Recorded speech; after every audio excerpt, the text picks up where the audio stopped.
Hello everyone, welcome to the Cambodia Past and Present channel. In Cambodia's long history, many empires have risen, flourished, and left behind invaluable legacies for future generations of Khmers. However, before the magnificent Angkor Empire came into being, there was one kingdom that played a crucial role in unifying the territory and laying the foundation for a future Khmer civilization. That kingdom is the Chenla Empire. From approximately 550 to 800 to AD, Chenla underwent numerous transformations in politics, economy, society, religion, and culture. Where did Chenla originate? Who were the key monarchs of the Chenla Empire? How did this empire expand its power and govern its territory? And most importantly, what did the Chenla Empire leave behind that became the foundation for the rise of the Angkor Empire? In this video, we will journey back into the past to explore the history of the Chenla Empire, from its emergence to its transition into a new era. So, stay with Cambodia Past and Present, and let's begin our journey into the Chenla Empire.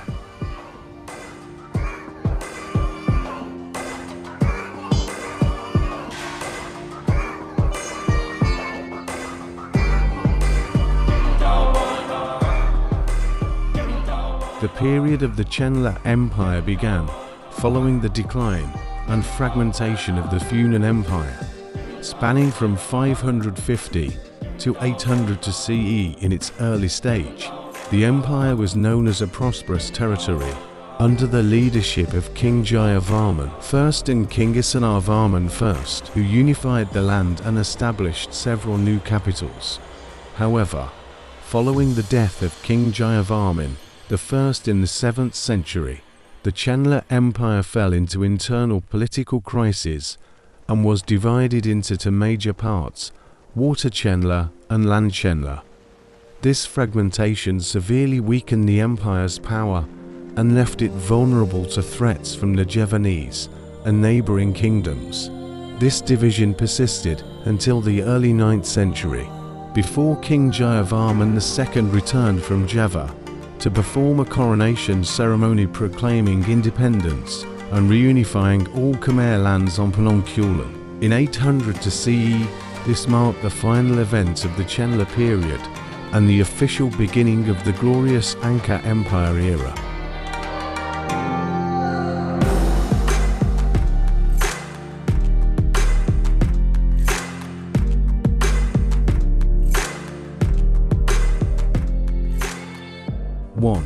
Geographic location. Chenla was originally a vassal state of the Funan Kingdom, located in the central plain of the Mekong River in the Basak region of present-day Laos, and the southern part of the Korat Plateau in Thailand, bordering the Menom River, and the northern Mekong River basin in the Pak Savat Phu region capital, Bhavarpura of present-day Laos. The Chenla Kingdom was divided into two parts geographically and territorially.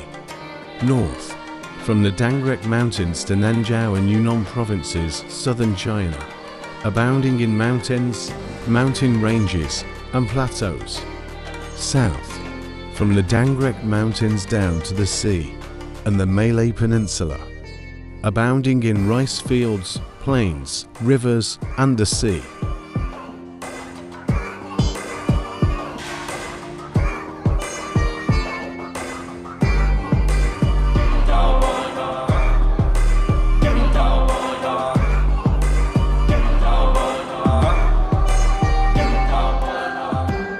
Famous monarchs of the Chenla Empire. King Bhavarman I 550 to 600 CE. Reign. He reigned between 550 and 600 CE. Royal coronation. He married Princess Kambuyak Rajalaxmi, who belonged to the Kambu dynasty. Territorial expansion.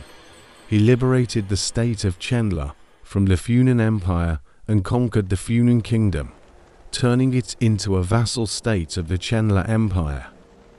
Construction achievements. He built the capital of Bhavarpura in the Vat Phu region, as well as ancient temples in Stung Treng province, As Ram Moharu Say at the foot of Phnom Da in Tokyo province, Han Che Temple in Kompong Jam province, Ban Thi Nyong Temple in Battambang province, and Orkiam Temple in Si Thep in present-day Thailand.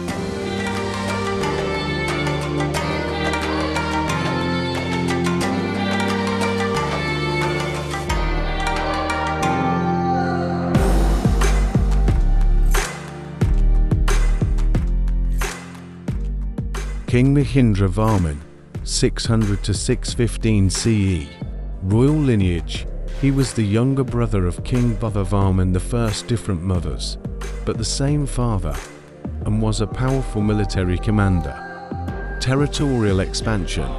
He continued the territorial expansion policy of his elder brother. Furthermore, he expanded the territory to Burin and Surin provinces in present-day Thailand, and erected stone inscriptions there. Construction achievements. He built stone inscriptions at Phu Laka, present-day Laos, conquered territory in the Mun River region, lower part of present-day Thailand, established the Mahindra dynasty, and founded the capital of Indrapura, Vat Phu, in present-day Laos.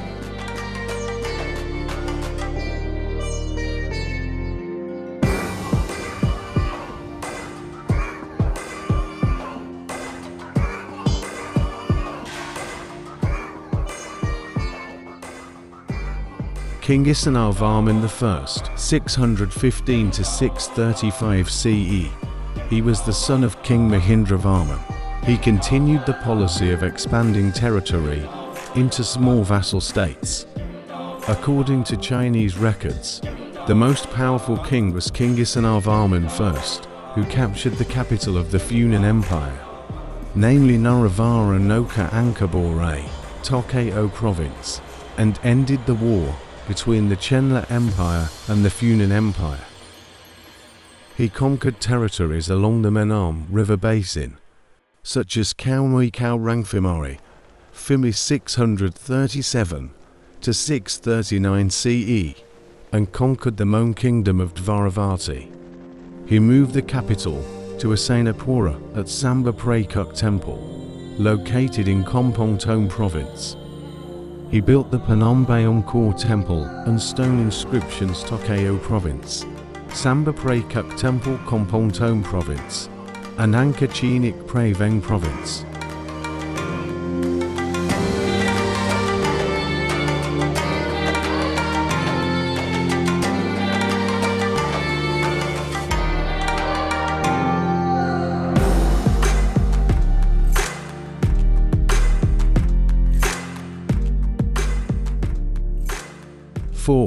King Jayavarman I, 655 to 681 CE.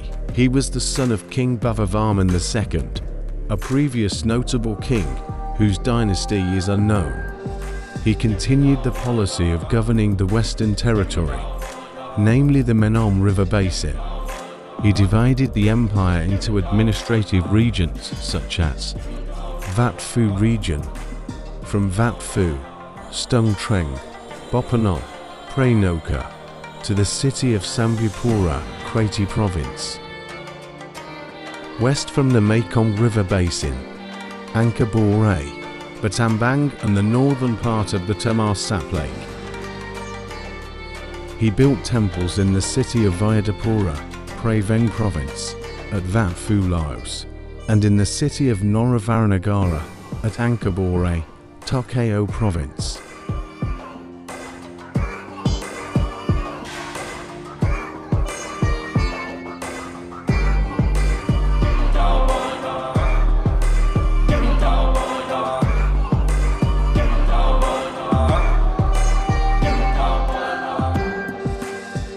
The fragmentation of the Chenla Empire. The vast and powerful empire broke apart due to several reasons, such as territorial extent. The Chenla Empire was extremely large, with the north bordering China, the east bordering Jampa, and the South China Sea, the south bordering the Khmer Sea and the Malay Peninsula, and the west bordering Burma. Such a massive territorial expanse made it difficult to govern the land. Internal crisis. Following the death of King Jayavarman I, he had no heir to succeed the throne. Therefore, many vassal states rose up in rebellion, wanting to secede from the Chenla Empire. Constant wars broke out, eventually causing the Chenla Empire to split into two.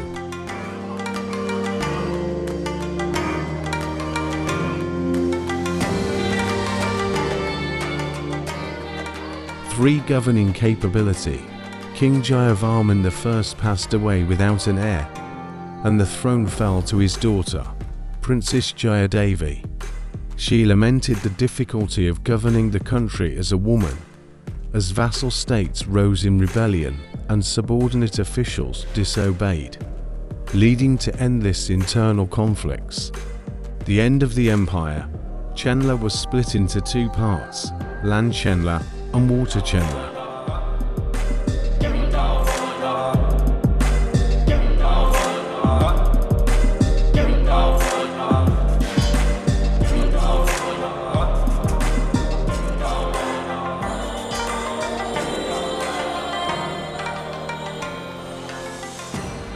For land Chenla, as an independent state, land Chenla maintained its national independence with its capital at Bhavarpura, at Wat Phu.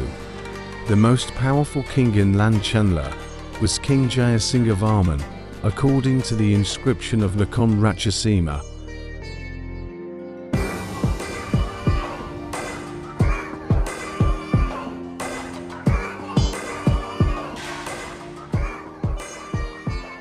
Five water Chenla under Javanese rule.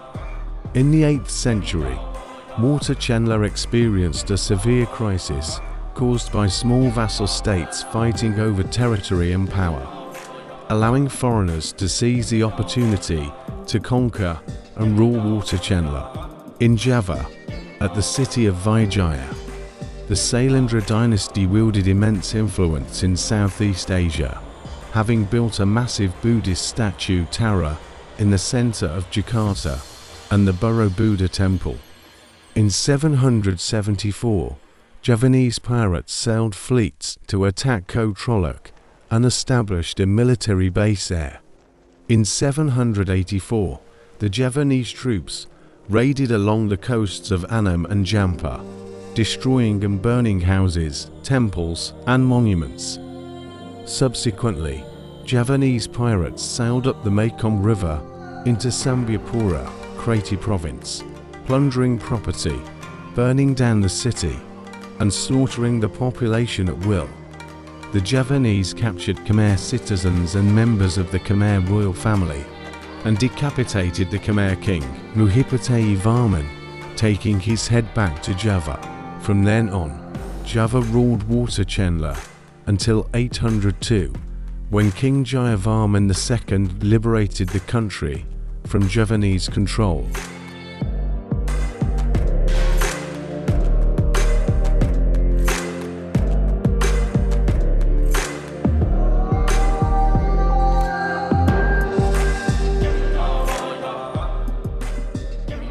Six, state administration.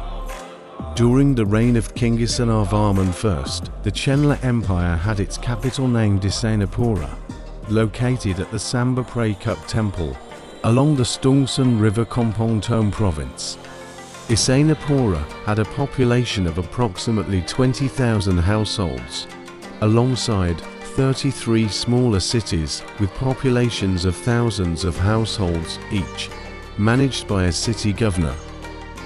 Assisting the king were 5 high-ranking officials and numerous other junior and senior officials.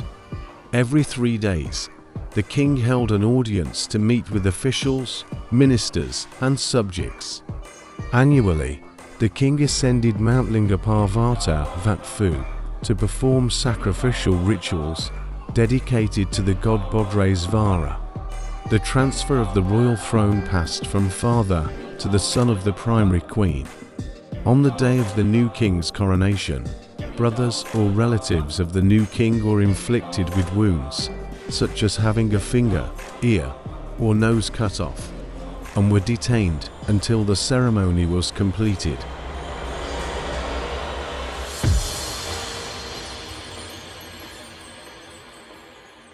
Seven. Economic policy. Chenla's foreign policy focused on farming alliances with major countries such as China, India, Jampa and Tongkung domestically. The policy involved expanding territory to subjugate small states in order to unify the nation around the empire regional lords.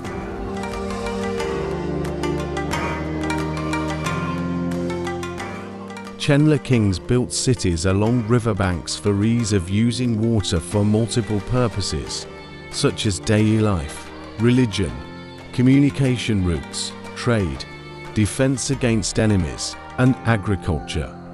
Furthermore, the kings cared for the people's livelihoods through hydraulic systems by digging canals, barrages, reservoirs, and water dams for agriculture, allowing crops to be harvested 3 times a year.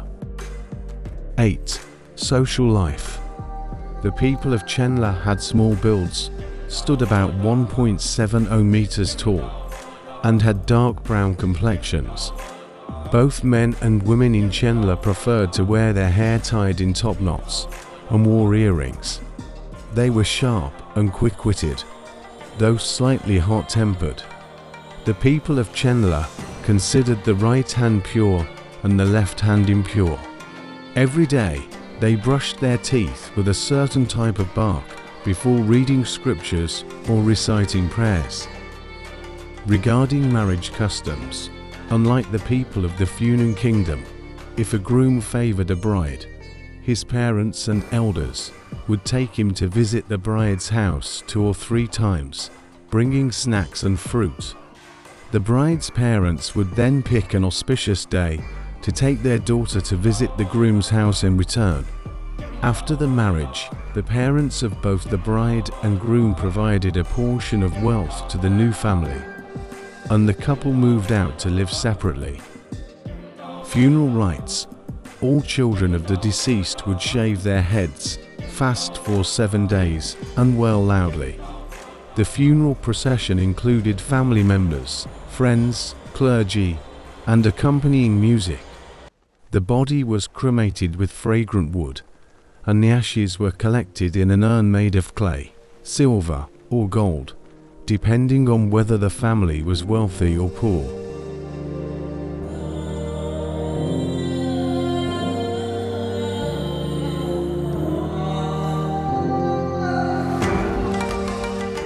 Nine. Religion and culture. The people of Chenla worshipped Brahmanism, specifically the Shaivite, Isvara, and Harihara sects. Buddhism gradually declined and faded away by the 7th century. During the Chenla period, both Sanskrit and Khmer scripts were used, as seen in the inscriptions at Angkor Boré. The people of Chenla enjoyed reading books and memorizing religious scriptures. Regarding architecture, temples were constructed using laterite and brick, while lintels and door frames were made of sandstone. Sculptures and statues exhibited both Indian and Khmer styles.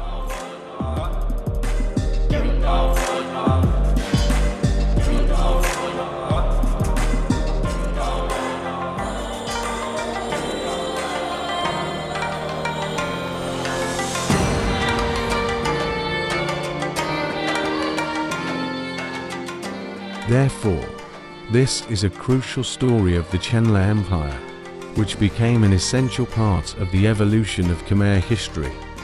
From the land of Chenla, Khmer civilization continued to flourish and advance toward another magnificent era. In the next video, we will discuss one of the most glorious periods in the history of Cambodia, the Angkor Empire. We will explore how the Angkor Empire came to be, which Khmer kings led the empire to its peak of prosperity, and what structures and heritage this mighty Khmer Empire has left behind for future generations. Don't forget to subscribe to the Cambodia Past and Present channel and click the notification bell so you won't miss the next video. I will see you all in the next video with the story of the Angkor Empire. Thank you for watching and supporting.